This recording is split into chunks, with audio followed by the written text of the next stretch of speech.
Mama Colleen. Hello po. Ako po si Pia, 28 years old. Lumaki akong hindi ko man lang namulatan ang mga magulang ko. Base sa kwento sa akin ng mga nag-aruga sa akin, baby pa lang ako nang pinili nila akong abandonahin sa poder nila. Marami po akong katanungan actually sa pagkatao ko. Pagkakakilanlan sa mga tunay kong magulang. Pero wala na silang ibang binigay na detalye pa sa akin.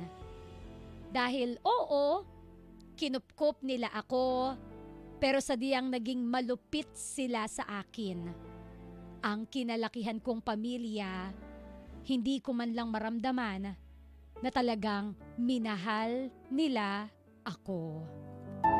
Mama Colleen, naging malupit sila sa akin. Wala akong maalala na magandang memories na kasama ko sila.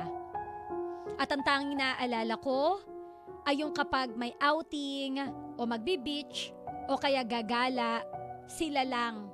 Lagi ako naiiwan sa bahay. Kapag may pinapagawa sila at hindi ko agad natatapos, andyan yung makakatanggap ako ng sampal at masasakit na salita.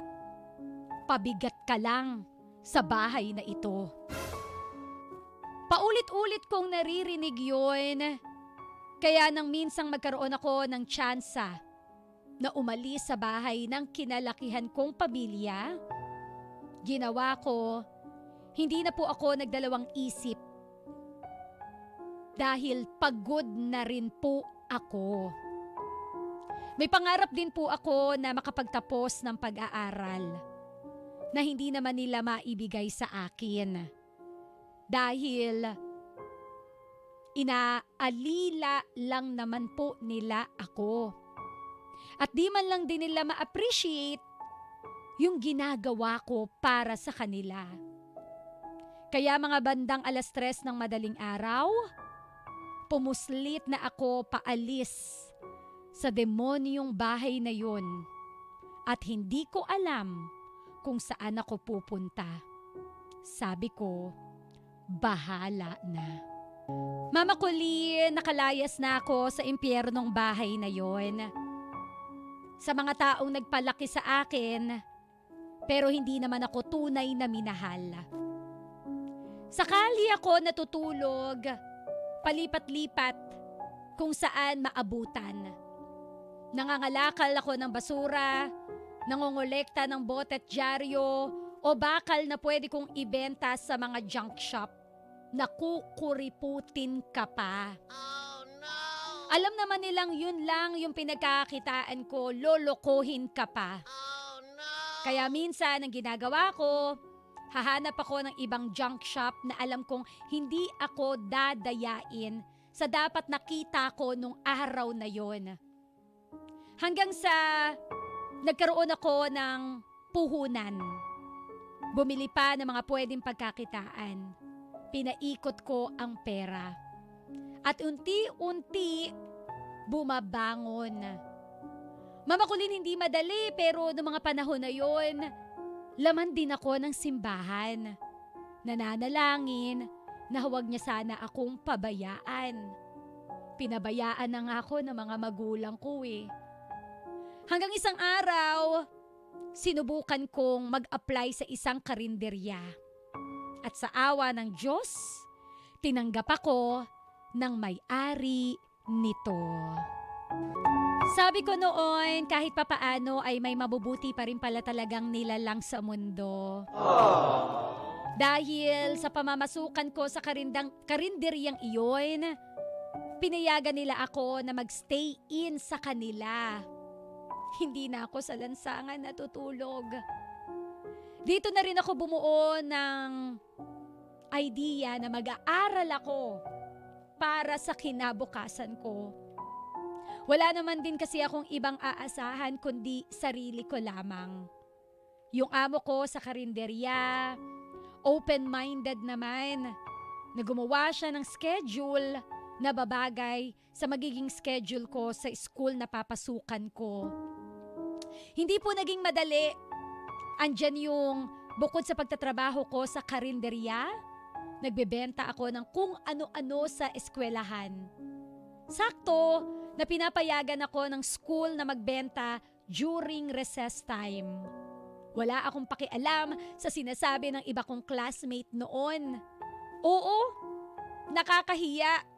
Kasi habang ine-enjoy nila yung oras nila sa recess, nakikipaglaro o nakikipagkwentuhan, ako naman po ay abala na kumita.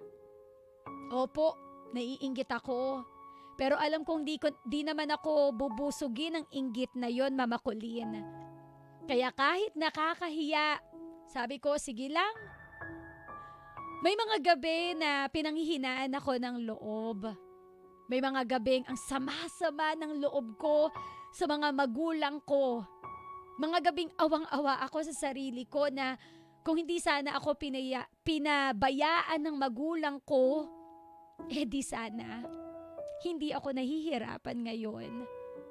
Na hanggang ngayon, nagtatanong ako, bakit? Bakit nila ako nagawang iwan? Ano kaya ang kanilang dahilan? Ilang taon ang lumipas. Lahat ng paghihirap nagbunga. Napatapos ko ang sarili ko ng high school na mag-isa. Kinaya ko. Graduation day, grabe ang buhos ng luha ko. Noong mga oras na yon, awang-awa pa rin ako sa sarili ko. Tinitingnan yung mga classmate ko na buti pa sila, kasama nila yung magulang nila.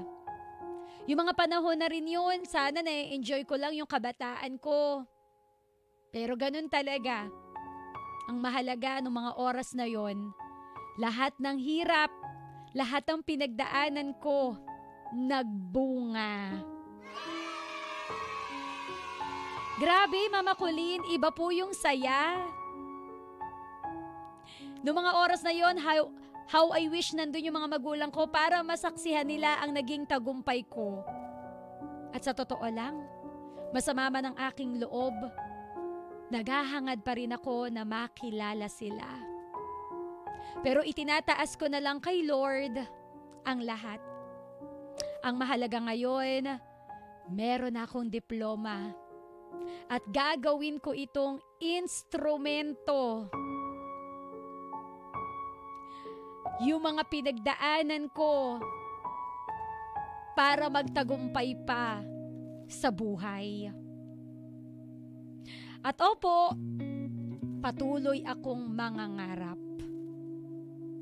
Muli, ako si Pia at ito ang aking heart-to-heart with the Mama Colleen. Ang ganda ng kwento. Sana laging ganyan. Hindi masyadong mabigat, hindi sasakit ang ulo at bangs ni Mama Colleen kahit wala akong bangs. Ang sarap, no?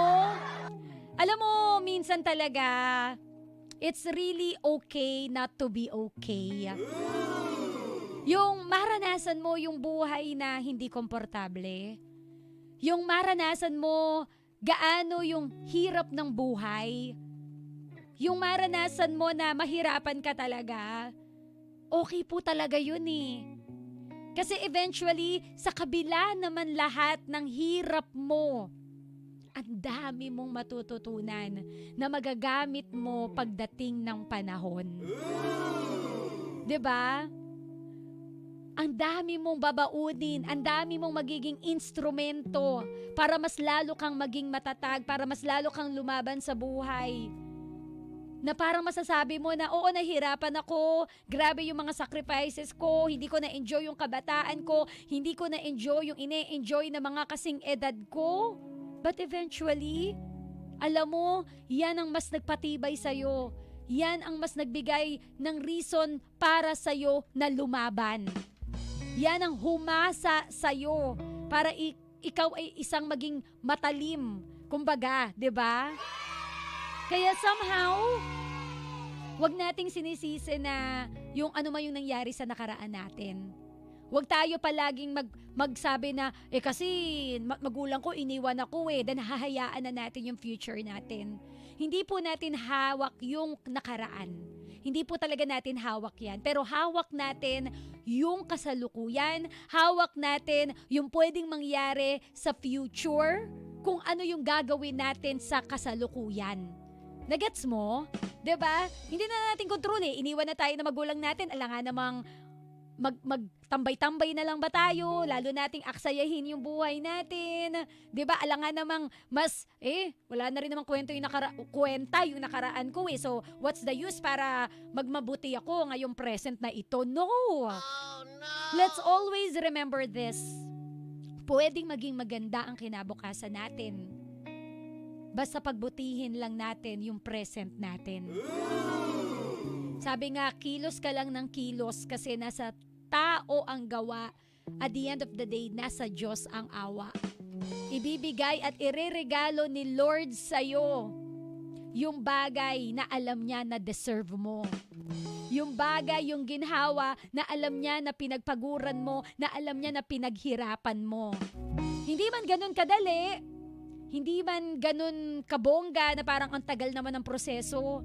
Pero promise, kapag nalampasan mo yung proseso, kapag eventually parang ang galing, pinahirapan talaga ako, then eventually nire-rip ko na yung mga tinahi ko, yung sino ko, 'di ba?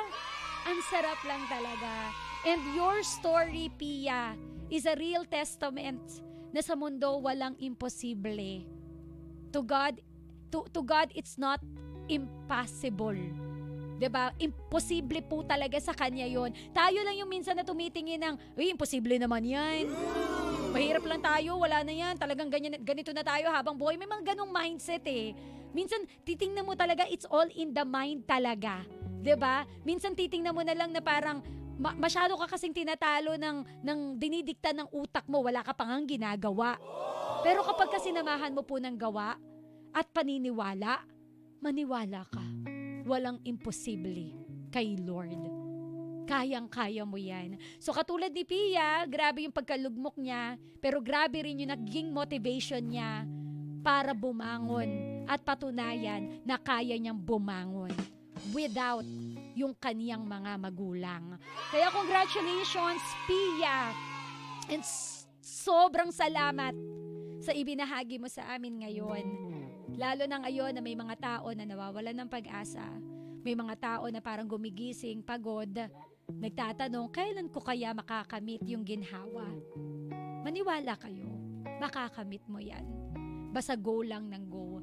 Pag napagod, totoo naman lahat tayo napapagod, magpahinga. 'Di ba? Pero babalik, susubok uli, hanggang sa maabot na natin yung pinapangarap natin. Once again, it is okay not to be okay. Ito ang magpapatibay sa atin para maabot ang mga inaasam natin. Alright?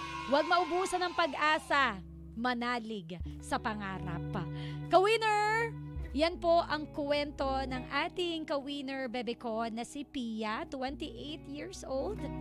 Dito sa programang May Puso, ang programa para sa iyo. Heart to Heart with Mama Colleen. Heart to Heart dito sa 91.5 Win Radio.